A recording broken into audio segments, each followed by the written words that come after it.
Krishna Krishna Hare Hare Hare Rama Hare Rama Rama Rama Hare Hare Hare Krishna Krishna Krishna Hare Hare Hare Rama Hare Rama Hare Krishna Hare Krishna Krishna Krishna Hare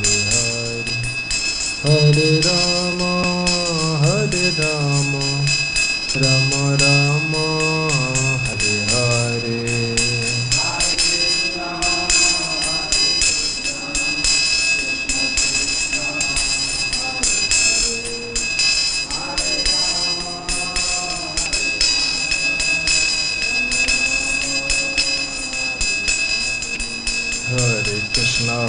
Krishna Krishna Krishna Hare Hare Hare Rama Rama Rama Hare Hare Hare Krishna Krishna Krishna Hare Hare Rama Hare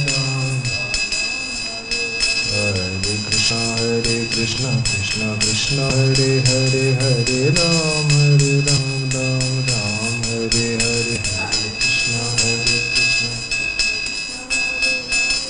Ram.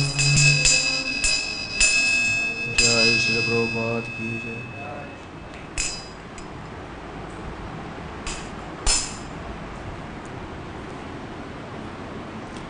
Today we're proceeding with Chapter 9 of Srimad Bhagavatam, the nectarian pastime of the Damodar Leela. Yesterday, Mother Yasoda, she rose early so that she could prepare some nice butter for Krishna. She was churning the yogurt and singing the pastimes of Krishna. And Krishna woke up a little early, wondered where she was, why she wasn't paying attention to him.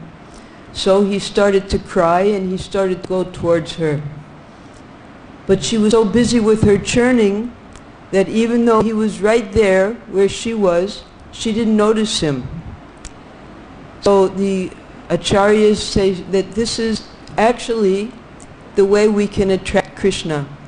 When we become so busy in our devotional service that Krishna himself comes to us. Not that we just sit and wait around for him to appear. So this is a recommendation to the acharyas to always be very fully engaged in devotional service. Now, when Krishna climbed on Mother Yasoda's lap to drink her milk, the milk that she had put in the oven boiled over. So she quickly put Krishna down and went to attend to the milk. Because all of the paraphernalia of Krishna is very important. So by intuition, Krishna told her, you have to take care of that milk. But to carry out this Leela, when he was put down by Mother Yasoda, he became very angry. He started to bite his lips became very red, and he decided he would do some mischief. He had to break something, because Mother Yasoda neglected him. He wasn't fully satisfied. Now, we've come to this point. Left in that state by his mother, Krishna became very angry, and his lips and eyes became red in rage. He pressed his teeth and lips, and taking up a piece of stone, he immediately broke the butter pot. He took butter out of it, and with false tears in his eyes, he began to eat the butter in a secluded place. Krishna Book, Chapter 9. Being very angry and biting his reddish lips with his teeth, Krishna, with false tears in his eyes, broke the container of yogurt with a piece of stone. Then he entered a room and began to eat the freshly churned butter in a solitary place. Srimad Bhagavatam 10:9-6. It is natural that when a child becomes angry, he can begin crying with false tears in his eyes. So Krishna did this, and biting his reddish lips with his teeth, he broke the pot with a stone, entered a room, and began to eat freshly churned butter. Purport to Srimad Bhagavatam 10:9-6. But because Mother Yasoda had just started the churning, there wasn't much butter in that pot that he had broken. So when he went into the other room, he turned upside down the grinding mortar, and he climbed up on top of that to reach the butter pot that was hanging from the ceiling. That also he took to eat, and then he went out to feed the monkeys. Even the crows came. Everyone came and had a big festival with Krishna. But because Krishna knew he had done something wrong, he was expecting Mother Yashoda to come and chastise him. So though he was eating and feeding the monkeys, he kept looking from side to side and backwards to see when Mother Yashoda was going to come. In the meantime, Mother Yashoda returned to churning place after searching the overflowing milk pan after setting the overflowing milk pan in order. She saw the broken pot in which the churning yogurt was kept. Since she could not find her boy, she concluded that the broken pot was his work. Krishna Book, Chapter 9. Mother Yashoda, after taking down the hot milk from the oven, returned to the churning spot, and when she saw that the container of yogurt was broken and that Krishna was not present, she concluded that the breaking of the pot was work of Krishna. Srimad Bhagavatam 10:9-7. Seeing the pot broken and Krishna not present, Yashoda definitely concluded that the breaking of the pot was the work of Krishna. There was no doubt about it. Purport to Srimad Bhagavatam 10:9-7. Now all along, when the other gopis in the neighborhood would come and complain to Mother Yashoda, she adamantly denied that her little son could never do such things. Now, in her own home, Krishna has broken her yogurt pot and he's disappeared. Now when he broke the yogurt pot from the bottom, because he didn't want the yogurt to make a noise, we discussed that yesterday, he was very intelligent, all of the yogurt came out onto the floor. And rather than walking around the yogurt, because he was playing just like a small child, he walked right through the yogurt. And because he walked right through the yogurt, he made little yogurt footprints. So Mother Yashoda could easily trace his footsteps. Now this is the first avatar that Krishna has done mischief, and now he's going to get punished.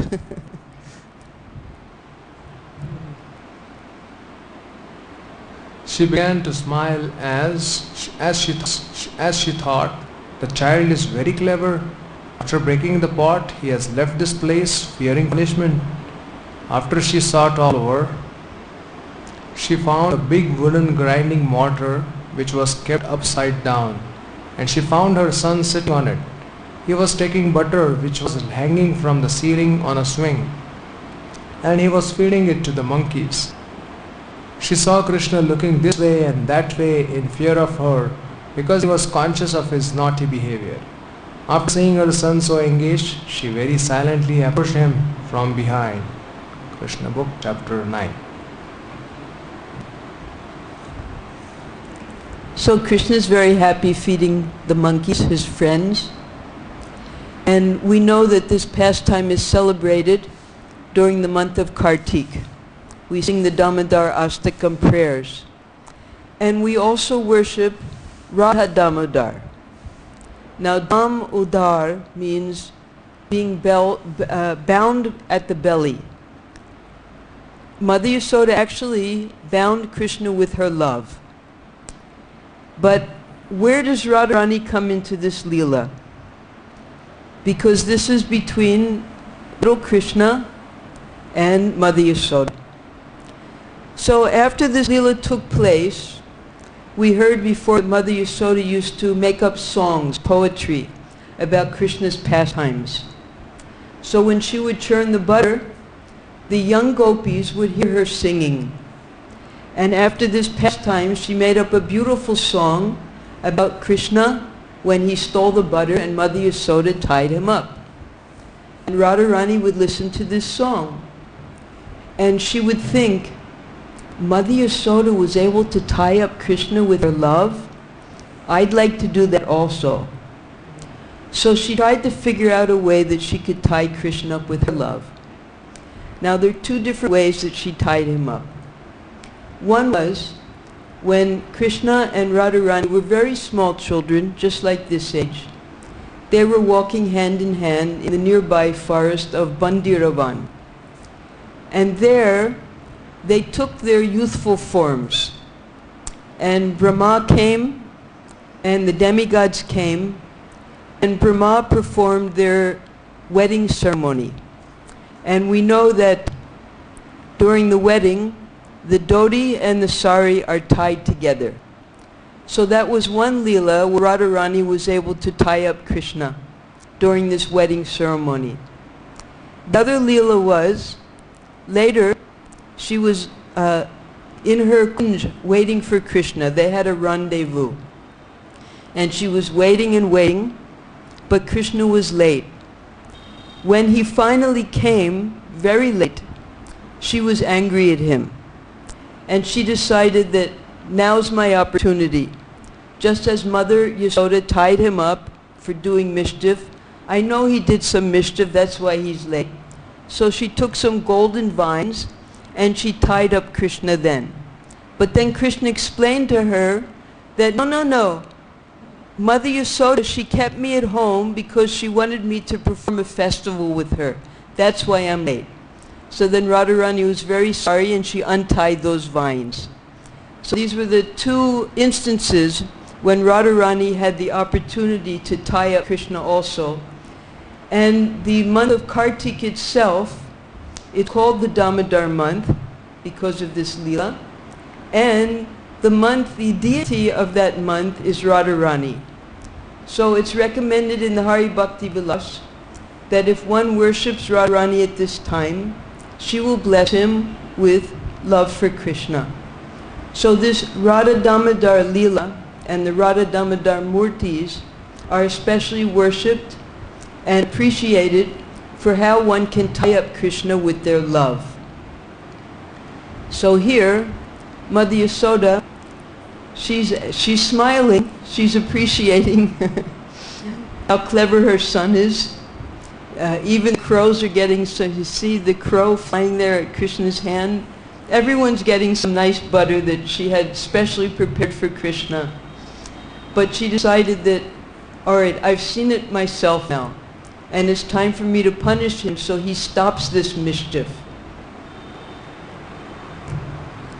Krishna at that time was sitting on upside down wooden mortar for grinding spices and was distributing milk preparations such as yogurt and butter to the monkeys as he liked. Because of having stolen, he was looking all around with great anxiety, suspecting that he might be chastised by his mother. Mother Yashoda, upon seeing him, very cautiously approached him from behind. Srimad Bhagavatam 10.9.8. So this is Krishna pretending to be a little child. Mother Yasoda has no concept of the fact that he's the supreme, unlimited personality of Godhead. For her, he's her little son, and he's done a lot of mischief in her house. So she picked up a stick and she started to chase him. Mother Yashoda was able to trace Krishna by following his butter-smeared footprints. She saw that Krishna was stealing butter, and thus she smiled. Meanwhile, the crows also entered the room and came out in fear. Thus Mother Yashoda found Krishna stealing butter and very anxiously looking here and there. Purport to 10.9.8. Krishna, however, quickly saw her coming at him with a stick in her hand, and immediately got down from the grinding mortar and began to flee in fear. Mother Yashoda chased him to all corners, trying to capture the Supreme Personality of Godhead, who is never approached even by meditations of great yogis.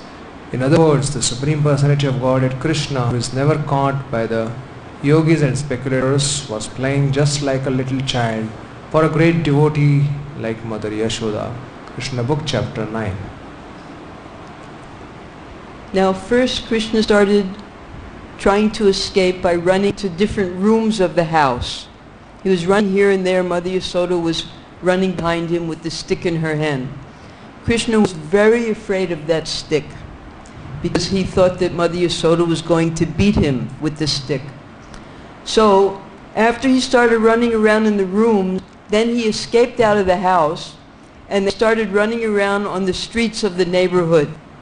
And all of the other gopis and the residents, they said, what's happened? They'd never saw anything like this before because usually Mother Yasoda is so affectionate to her child. Now she's chasing him with a stick and he's running in fear from her, trying to escape her. So they were completely bewildered. What's happened to Mother Yasoda? Why is she chasing little Krishna like this?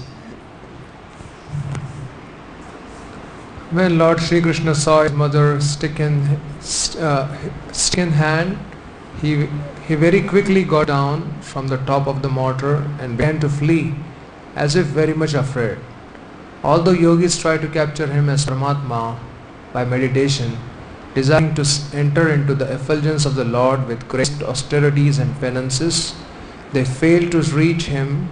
But Mother Yashoda, thinking that same personality of Godhead Krishna to be her son, began following Krishna to catch him. Srimad Bhagavatam 10.9.9.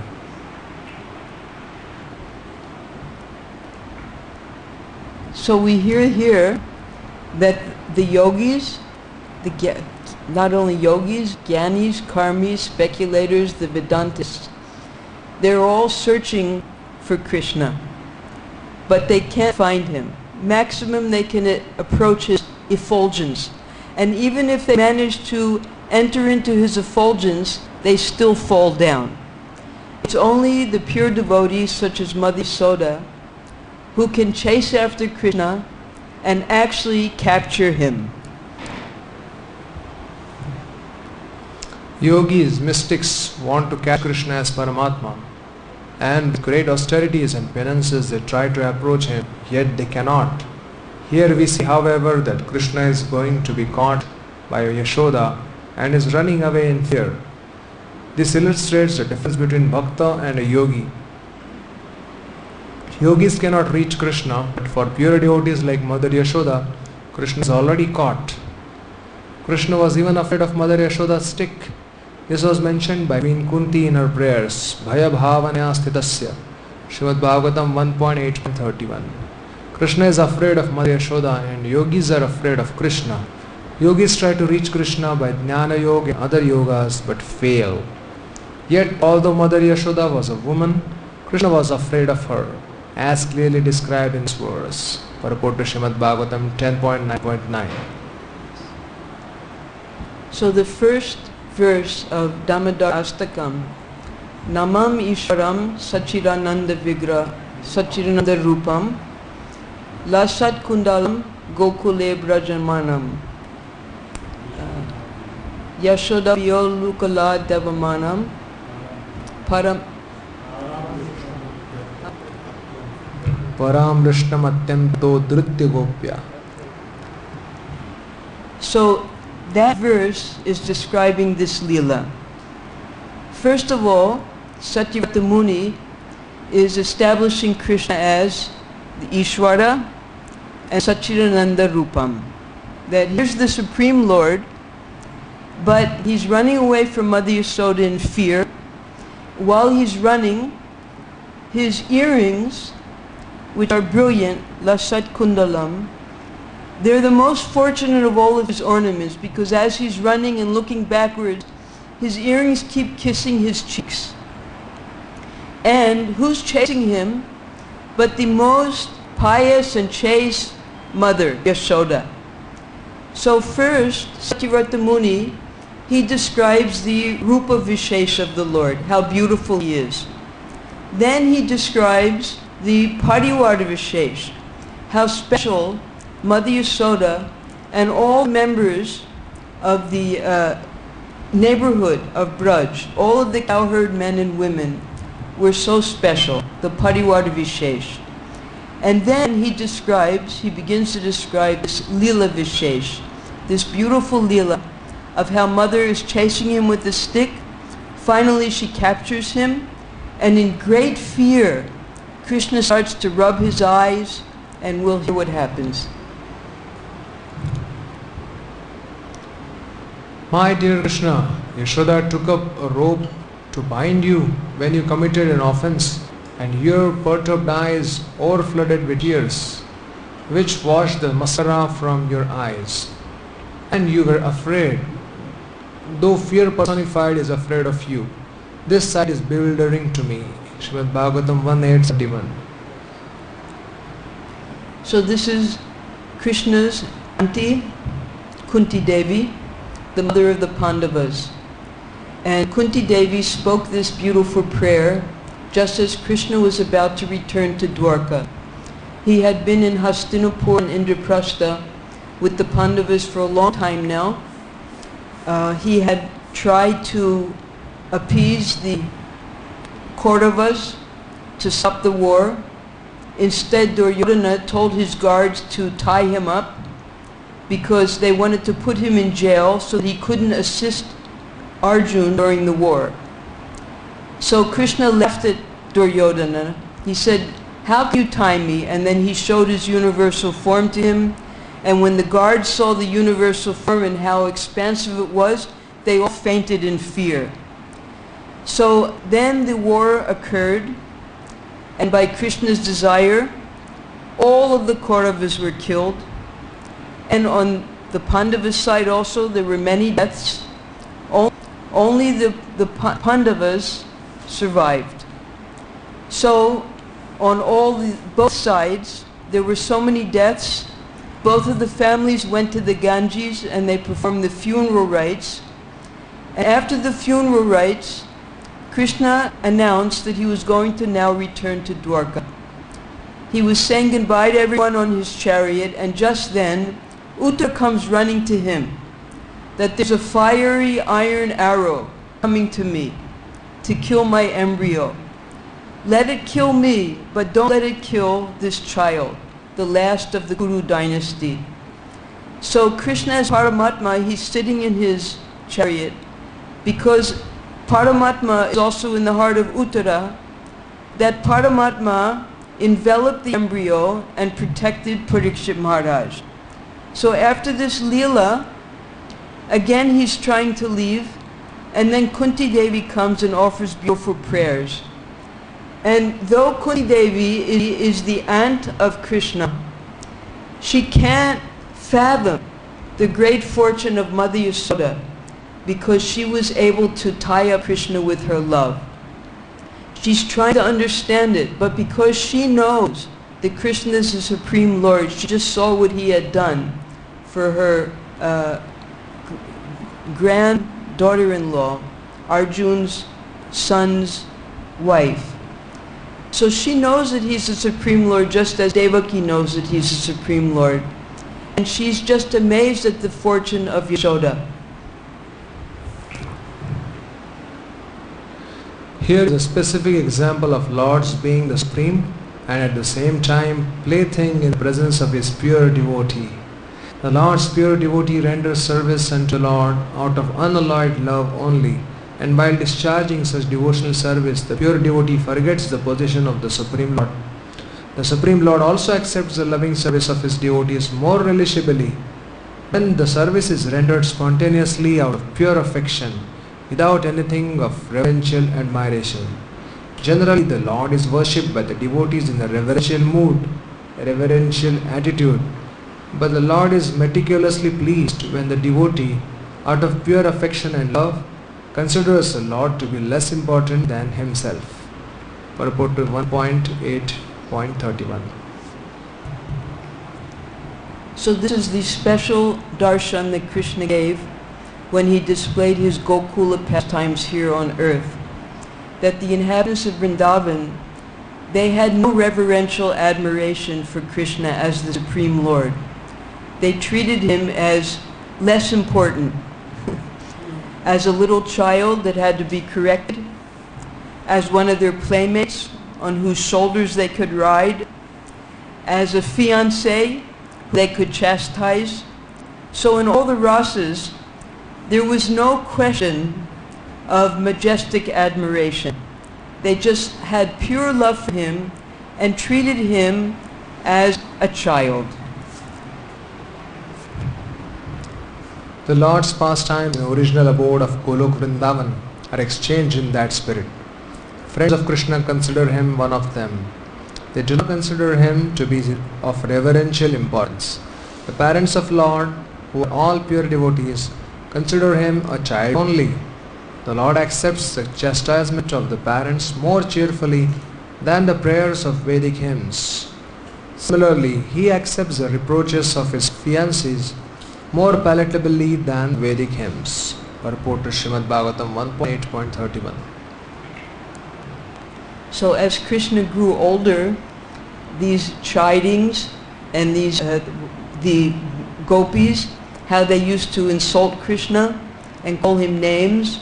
So when it got to that point, Krishna really enjoyed this very much.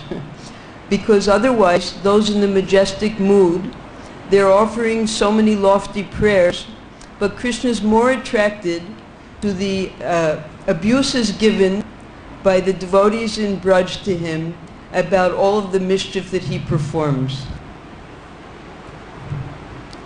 When Lord Krishna was present in this material world to manifest his eternal pastimes of transcendental realm of Golok Vrindavan as an attraction for the people in general, he displayed a unique picture of subordination before his foster mother, Yashoda.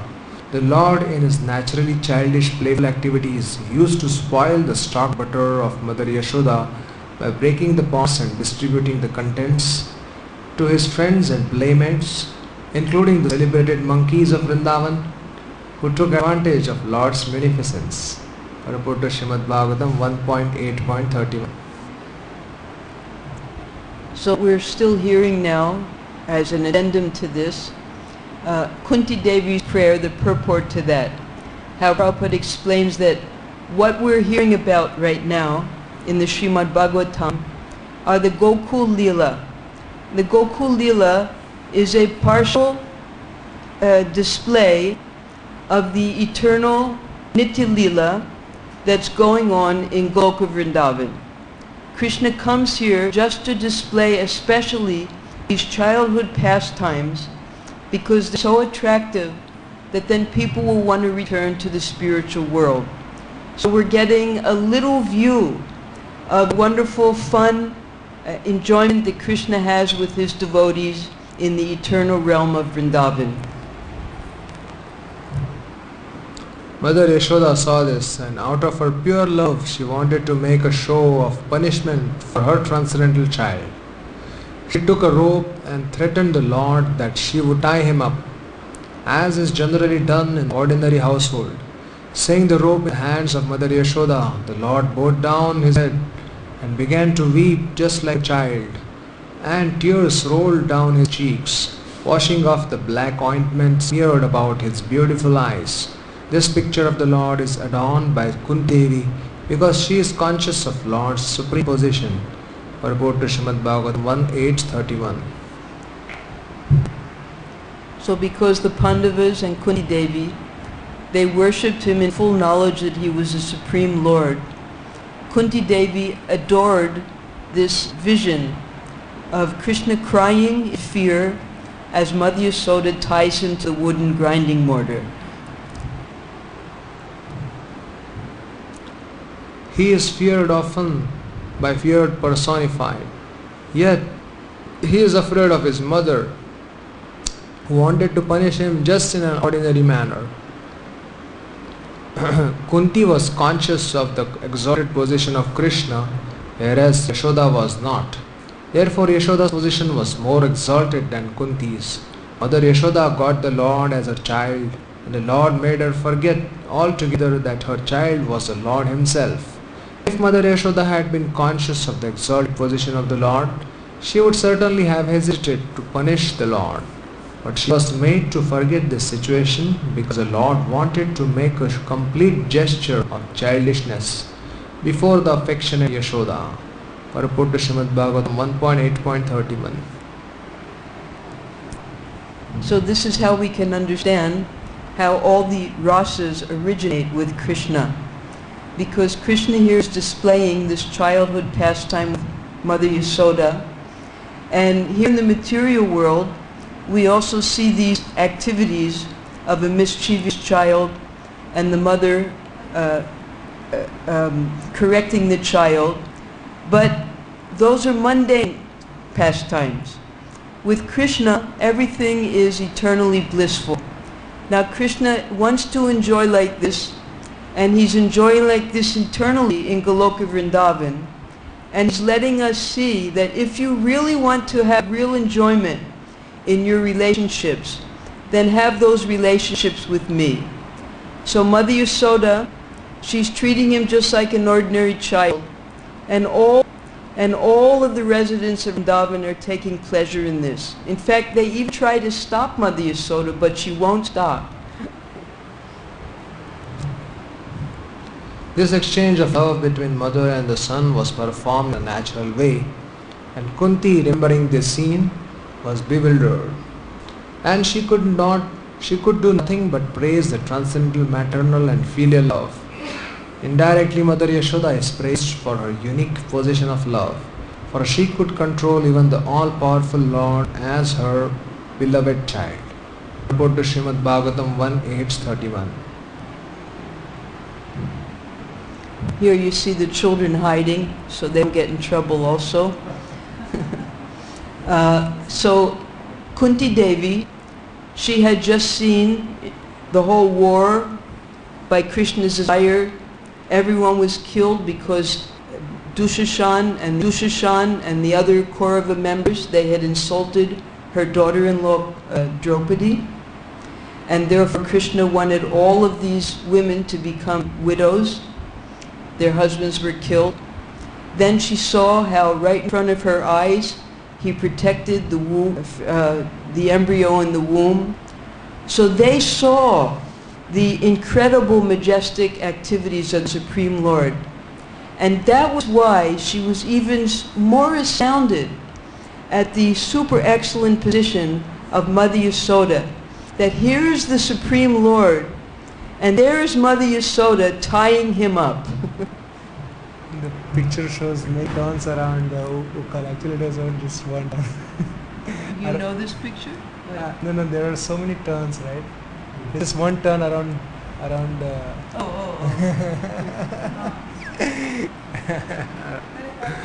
the belly.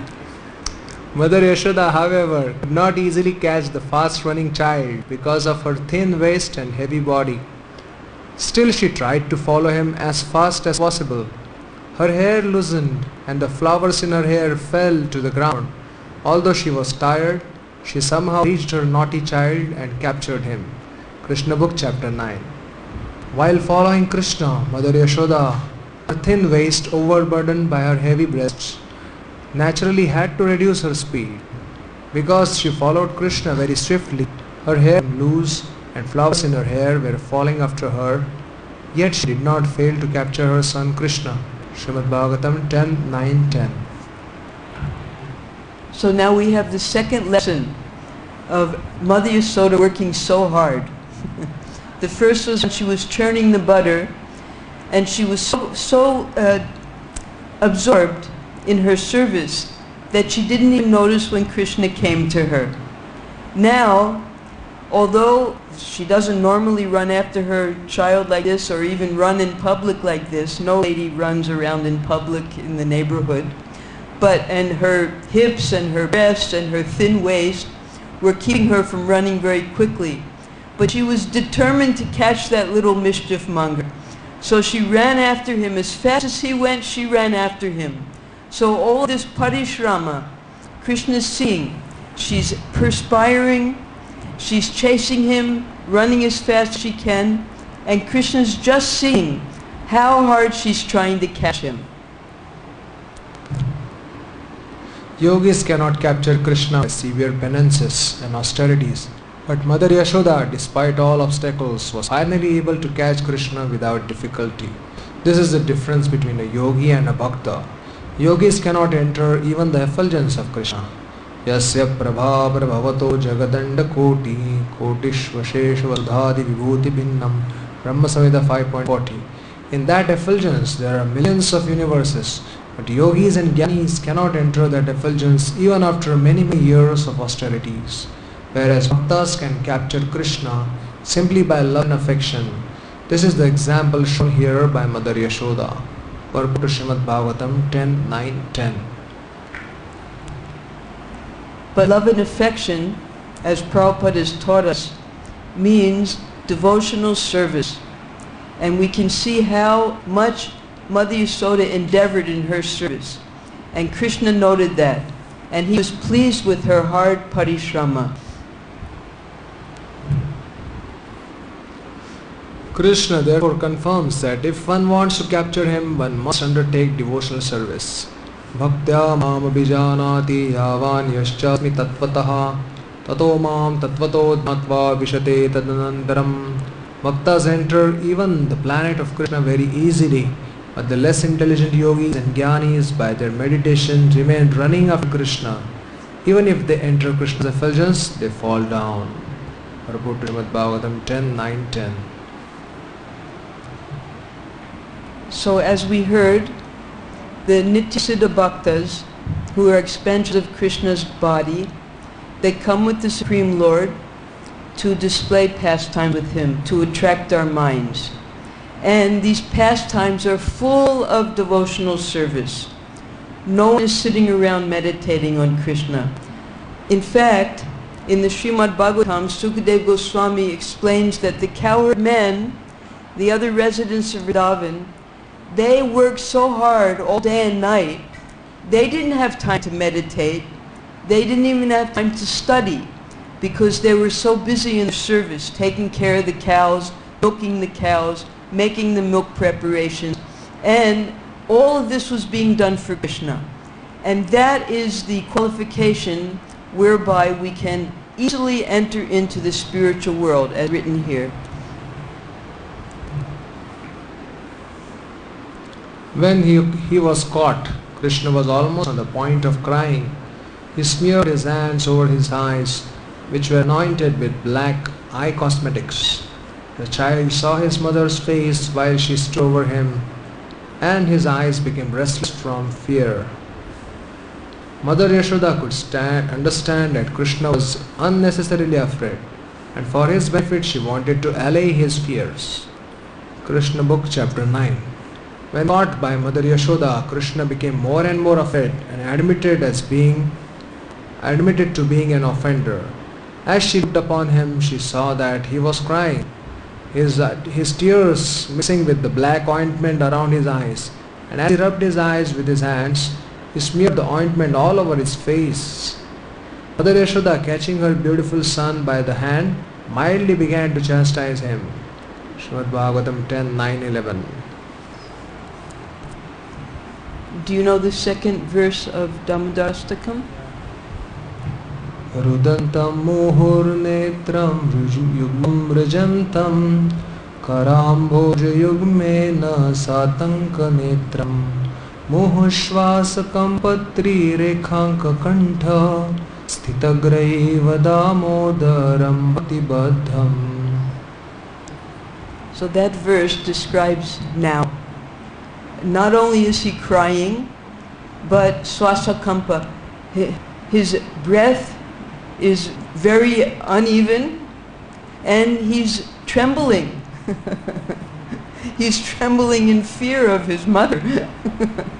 That either she'll beat him or she'll punish him.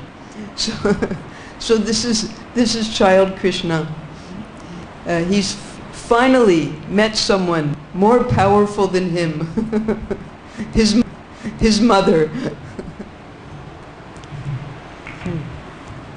From these dealings between Mother Yashoda and Krishna, we can understand the exalted position of a pure devotee in loving service to the Lord. Yogis, Jnanis, Karmis and Vedantists cannot even approach Krishna.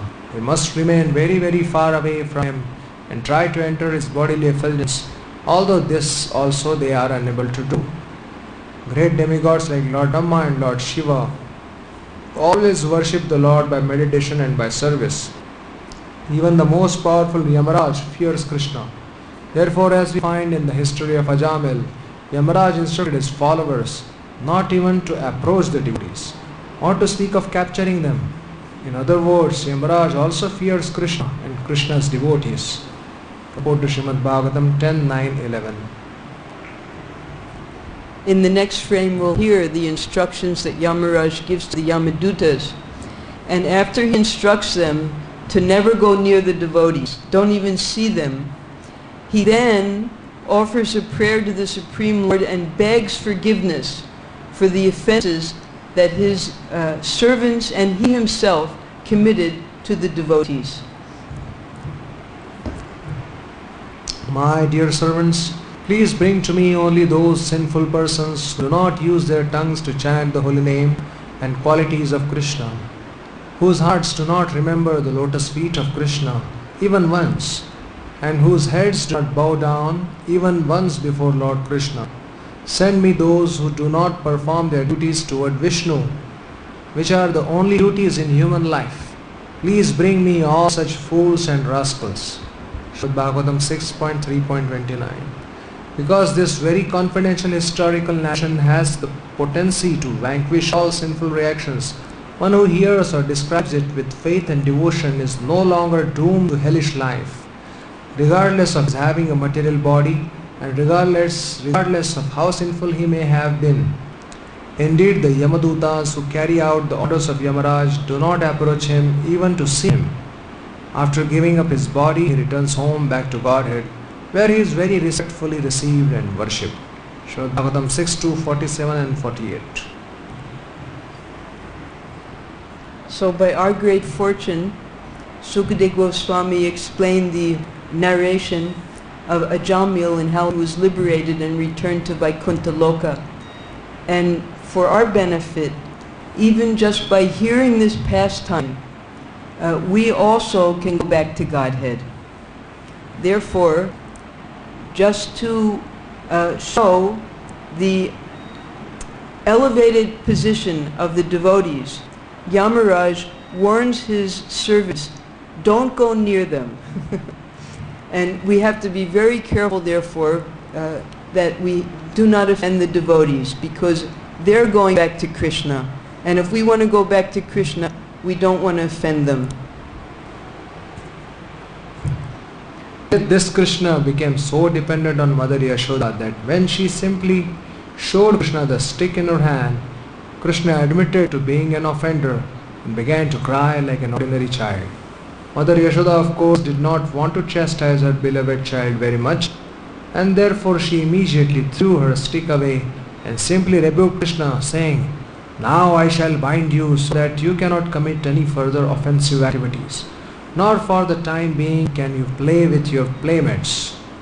This shows the position of a pure devotee, in contrast with others like Jnanis, Yogis and the followers of Vedic ritualistic ceremonies in regarding the transcendental nature of the absolute truth. Report to Srimad Bhagavatam 10.9.11. So while Krishna was playing like this and subordinating himself to his mother, he also had some special things to carry out. So he allowed his mother to tie him up, and his mother, because she was very worried about her son, first of all, he was breaking things, he was stealing, he was feeding butter to the monkeys, and now, because he had become so afraid of Mother Yasoda, she was afraid that he would leave home, that he would go to the bank of the Jamuna. And even before this, when Krishna and Balaram, like we played Luka-Luk, hide and seek, when they would hide, nobody would be able to find them. So she feared that now that the situation had changed and he had become so fearful of her, that he might run away to the Jamuna, to the forest, and they wouldn't be able to find him, and that would cause an even greater disturbance. So she decided that the best thing to do is to, just for a little while, for her to finish her churning and her household duties, to tie him up so he couldn't run away. Being the topmost well-wisher of her child, Mother Yashoda began to think, if the child is too fearful of me, I don't know what will happen to him. Mother Yashoda then threw away her stick. In order to punish him, she thought to bind his hands with some ropes.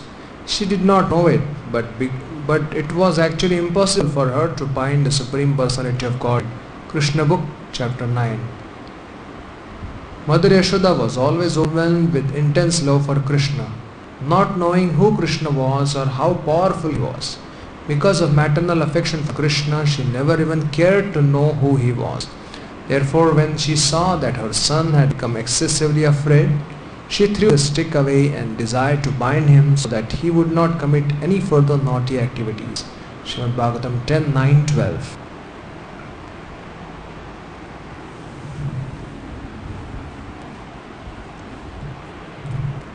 Mother Yashoda wanted to bind Krishna not in order to chastise him, but because she thought that the child was so restless that he might leave the house in fear.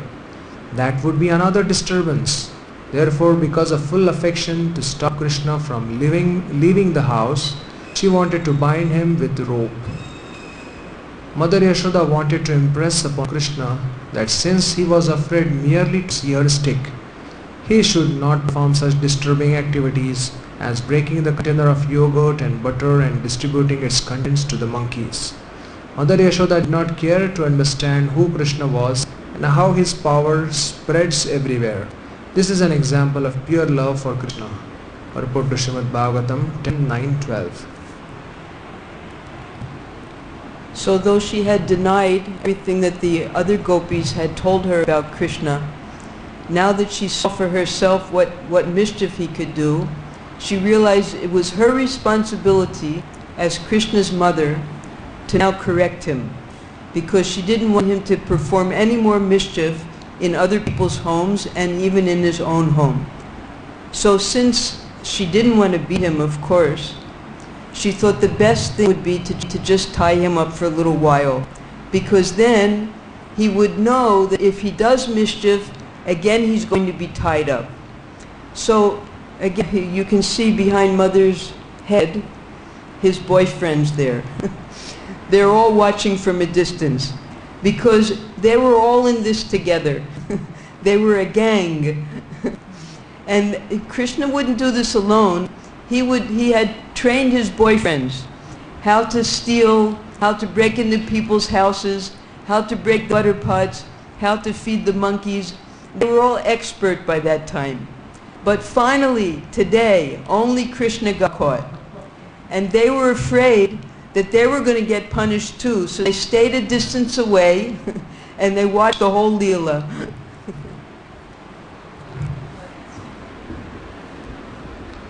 Mother Yashoda was thinking that Krishna was her tiny child. She did not know that the child had no limitation. There is no inside or outside of him, nor beginning or end. He is unlimited and all-pervading. Indeed, he is himself the whole cosmic manifestation. Still, Mother Yashoda was thinking of Krishna as her child. Although he is beyond the reach of all senses, she endeavored to bind him up to a wooden grinding mortar. Krishna Book, Chapter 9.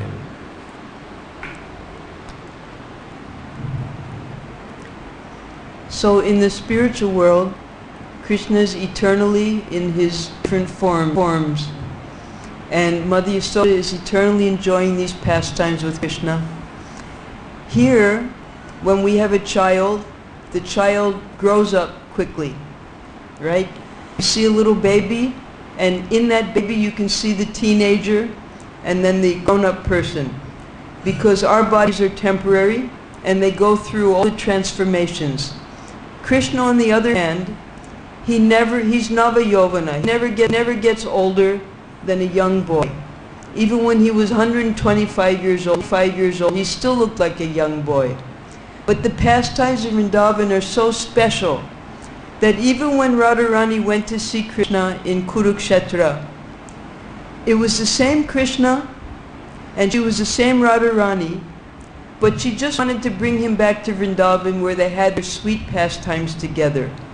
So it's the place, it's the person, and it's the love between the devotees that makes these pastimes so special.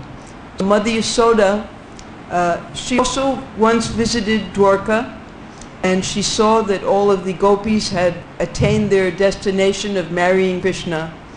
But ultimately, she only wanted Krishna and Balaram to come back to Vrindavan where they could have their eternal lila with her.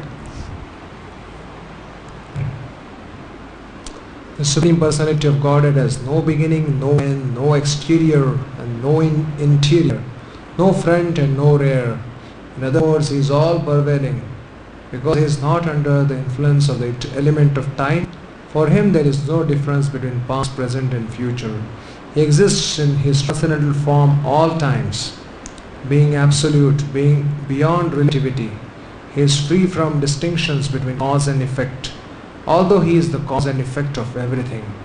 That unmanifested person who is beyond the perception of the senses had now appeared as human child, and Mother Yashoda, considering him her own ordinary child, bound him to the wooden mortar with a rope. Srimad Bhagavatam 10, 9, 13 and 14. Now this is Sukadeva Goswami speaking in 2 verses. He's speaking in advance because she hasn't bound him yet. Something happens. As she tries to bind him, she comes up with a very big obstacle. In the Bhagavad Gita 10.12, Krishna is described as Supreme Brahman, Param Brahma Param Dhama. The word Brahma means the greatest. Krishna is greater than the greatest, being unlimited and all-pervading. How can it be possible for the all-pervading to be measured, bound? There again, Krishna is a time factor. Therefore, He is all-pervading not only in space but also in time. We have measurements of time, but although we are limited by past, present and future, for Krishna these do not exist. Every individual person can be measured, but Krishna has already shown that although He also is an individual, the entire cosmic manifestation is within His mouth. All these points considered, Krishna cannot be measured. How then did Yashoda want to measure Him and bind Him? Report to Srimad Bhagavatam 10, 9, 13 and 14. So this is the obstacle that Mother Yasoda, she didn't expect to happen. Because she saw Krishna as her little child, and she felt the best punishment for him was to bind him. You see even here the ropes. But she had no concept of the fact that he was unlimited by time, by space. The whole cosmic manifestation was within his abdomen. His within, his without, they were all completely unlimited. She just saw him as her son, and she wanted to tie him up. So Krishna, at this time, he didn't want to disrupt the maternal affection that Mother Yasoda had for her, but he did want to play some tricks on her. We must conclude that this took place simply on the platform of pure transcendental love. This was the only cause. Advaitam achyutam anadim anantarupam adyam purana purusham navayavanam cha vedeshu durlabam adurlabam atmabhaktau govindam adipurusham navaham bhajami. Brahma Samhita 5.33. Everything is one because Krishna is the supreme cause of everything. Krishna cannot be measured or calculated by Vedic knowledge. Vedeshu durlabam. He is available only to devotees. Adurlabam atmabhaktau. Devotees can handle Him because they act on the basis of loving service. Bhaktyam abhijanati yavan yaschasmi tatvata. Bhagavad Gita 18.55. Thus Mother Yashoda wanted to bind Him. Report to Srimad Bhagavatam 10, 9, 13 and 14. So what Brahma is singing here, Vedeshu durlabam adurlabam atma bhakto, Mother Yasoda is very kindly displaying for our benefit. We're seeing how for the devotee, they can very easily approach the Supreme Lord. Adurlabam, it's not difficult. Durlab means very difficult to attain. So one who simply studies the Vedas, they cannot approach the Supreme Lord. Who can approach? Those who engage in devotional service, and not just casual devotional service. Mother Yasoda was perspiring, she was chasing after him, she was working very hard to catch him. And with that hard work, with that devotion, she was able to capture him. So this is the mood that devotees need to maintain when they perform their devotional service. With intensity. If we want to capture the Supreme Lord with our love, we have to work very hard in His service. But when she tried to bind him, she found that the rope she was using was too short by 2 inches. She gathered more ropes from the house and added to it, but at the end she found that there was a shortage. In this way she connected all the ropes available at home, but when the final knot was added, she saw that it was still 2 inches too short. Mother Yashoda was smiling, but she was astonished. What was it happening? How was it happening? Krishna book chapter 9. When Mother Yashoda was trying to bind the offending child, she saw that the binding rope was short by a distance the width of 2 fingers. Thus she brought another rope to join to it. Srimad Bhagavatam 10:9-15. So this pastime is described right here in the Srimad Bhagavatam, about as many ropes as she tied together, and there were hundreds of fingers worth of rope, there were hundreds of feet worth of rope. She first, because the gopis were watching her, when the ribbon from her hair wasn't long enough and only about 2 feet was needed to tie up Krishna. He was a very small child. So then the gopis, they gave their ribbons. That wasn't enough. Then she asked them to go get rope from her house. All the rope was brought. That wasn't enough. Then they brought rope from their houses. Still, the 2 fingers worth of not enough rope remained. So they were astounded because the gopis were all watching this also. They couldn't understand it. And they said to Mother Yashoda, don't tie him up. Don't be so stubborn. Let him go now. Here is the first chapter in Krishna's exhibition of unlimited potency to Mother Yashoda when she tried to bind him. The rope was too short. The Lord had already shown His unlimited potency by killing Putana, Shakatasur, Trunavarta. Now Krishna exhibited another vibhuti, or a display of potency to Mother Yashoda. Unless I agree, Krishna desired to show, you cannot bind me. Thus, although Mother Yashoda, in her attempt to bind Krishna, added 1 rope after another, ultimately she was a failure. When Krishna agreed, however, she was successful. In other words, one must be in transcendental love with Krishna, but that does not mean that one can control Krishna. Purport to Srimad Bhagavatam 10:9-15. When Krishna is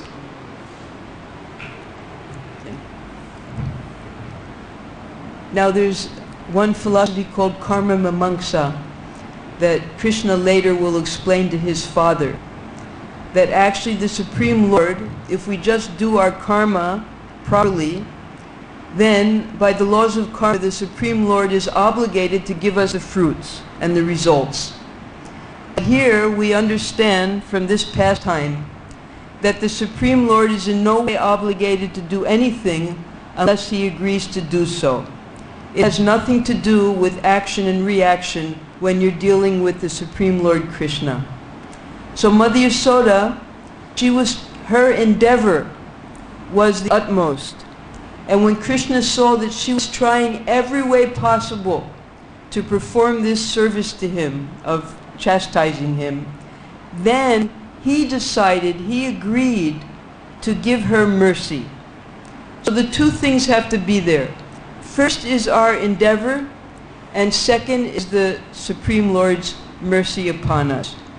So therefore, even when we're preaching, whatever service we're doing, we have to endeavor to our utmost. But nothing is successful without the mercy of the Supreme Lord. When Krishna is satisfied with one's devotional service, He does everything Himself. Sevan mukhe jivvadau swayameva svaratyadaha. He reveals more and more to the devotee as the devotee advances in service. Jivvadau, this service begins with the tongue, with chanting and with taking the prasad of Krishna. Atak Shri Krishna namadi na bhavet grayam indriyaihi sevan mukhe jivvadau swayameva svaratyadaha. Chaitanya Charitamrita Madhya 17.136 and purport to Srimad Bhagavatam 10.9.15. No one can understand the transcendental nature of name, form, qualities and pastimes of Sri Krishna through his materially contaminated senses. Only when one becomes spiritually saturated by transcendental service to the Lord are the transcendental name, form, qualities and pastimes of the Lord revealed to him. Bhakti Rasamrita Sindhu 1 to 234.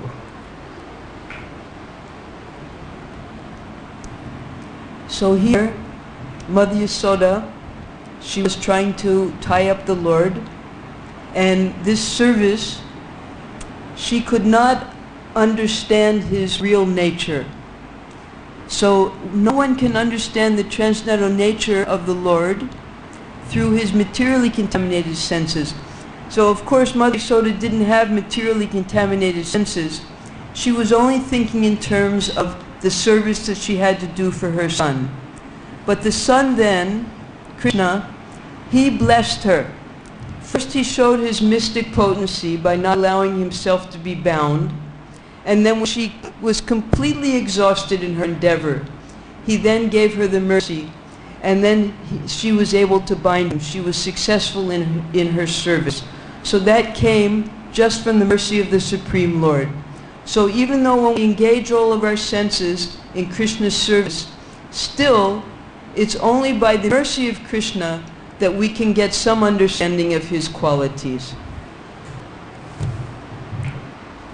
This new rope was short by measurement of 2 fingers, and when another rope was joined to it, it was still 2 fingers too short. As many ropes as she joined, all of them failed. Their shortness could not be overcome. Thus Mother Yashoda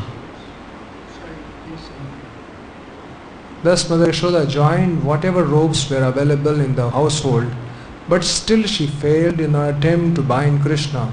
Mother Yashoda's friends, the elderly gopis in the neighborhood, were smiling and enjoying the fun. Similarly, Mother Yashoda, although laboring in that way, was also smiling. All of them were struck with wonder. Srimad Bhagavatam 10.9.16 and 17. So now again, we have that temporary rasa of wonder, adbhuta ras. So not only Mother Yasoda was enjoying the wonderful quality of Krishna of not being able to be bound, but the whole neighborhood by this time had come. They were all watching, and they were also mystified that how is Mother Yasoda endeavoring so hard and still she can't tie up her little child. So let's see if we have any more of this.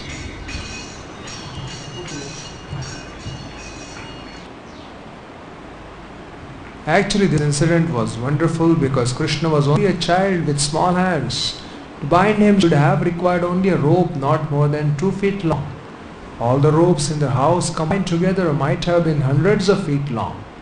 But still he was impossible to bind, for all the ropes together were still too short. Naturally, Mother Yashoda and her gopi friends thought, how is this possible?